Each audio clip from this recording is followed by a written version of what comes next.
বিশেষভাবে অনুরোধ জানাচ্ছি, আমাদের খুলনা পাইকগাছার যে সমস্ত নদীগুলো আছে, বিশেষ করে গা ঘেঁষে পাইকগাছার গা ঘেঁষে যে সমস্ত নদীগুলো আছে, এই নদীগুলো পুনর্খনন করার জন্য, কারণ নদীগুলোর নাব্যতা হারাবার কারণে আমাদের পাইকগাছা এলাকা অনেক ক্ষতিগ্রস্ত হচ্ছে। বিশেষ করে বাংলাদেশের ভিতরে পাইকগাছা একটা অন্যতম একটা উপজেলা, সেখানে আমাদের অনেক বসবাস করে, অনেক লোক বসবাস করে। আমরা মনে করি, আমরা যদি শান্তিতে থাকি, পাইকগাছা পায়রা লোকেরা যদি শান্তিতে থাকে, তালার লোকেরা যদি শান্তিতে থাকে, পুরো দেশটাও অনেকটা শান্তিতে থাকবে।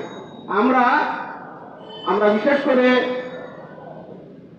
সরকারের কাছে আমরা আবেদন জানাচ্ছি, নিবেদন জানাচ্ছি, যারা এই নদী খনন এবং বেড়িবাঁধের সাথে সংশ্লিষ্ট আছেন তাদেরকে দৃষ্টি আকর্ষণ করবেন আমাদের এই নদীগুলো পুনর্খনন করার জন্য, যাতে নদীর নব্যতা বৃদ্ধি পায়।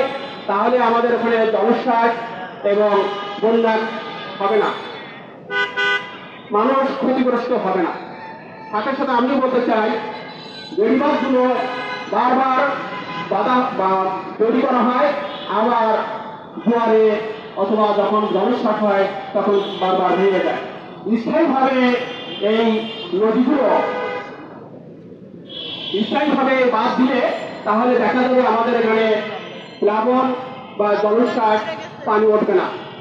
আমরা সরকারের কাছে বিশেষভাবে অনুরোধ জানাচ্ছি, আমাদের পাইকগাছা তালার গা ঘেঁষে, কয়লার যে গা ঘেঁষে যে নদীগুলো আছে, সেই নদীগুলো পুনর্খনন করার জন্য, নাব্যতা যাতে ফিরে পায় সেই ব্যবস্থা গ্রহণ করবেন। সাথে সাথে বেড়িবাঁধ দেওয়ার জন্য, স্থায়ীভাবে বেড়িবাঁধ দেওয়ার জন্য যে বেড়িবাঁধের মাধ্যমে আমাদের ওখানে যে সমস্ত কৃষকরা আছেন, যে সমস্ত ফসল আছে, যাতে ক্ষতিগ্রস্ত না হয় সেজন্য স্থায়ীভাবে বেড়িবাঁধ দেওয়ার জন্য বিশেষভাবে অনুরোধ জানাচ্ছি। আমাদের এই মানববন্ধন আমরা সারা দেশে ছড়িয়ে দিতে চাই, কারণ পাইকগাছা এমন একটা উপজেলা যেখানে প্রচুর পরিমাণে বাংলাদেশের মাছ সেখান থেকে আসে, আমরা ধান সেখান থেকে আসে, বড় বড় ওখানে যে সমস্ত আমাদের নদীর পাশে অনেকগুলো উপসাগর আছে। আমি মনে করি আপনারা এই দৃষ্টি রাখবেন।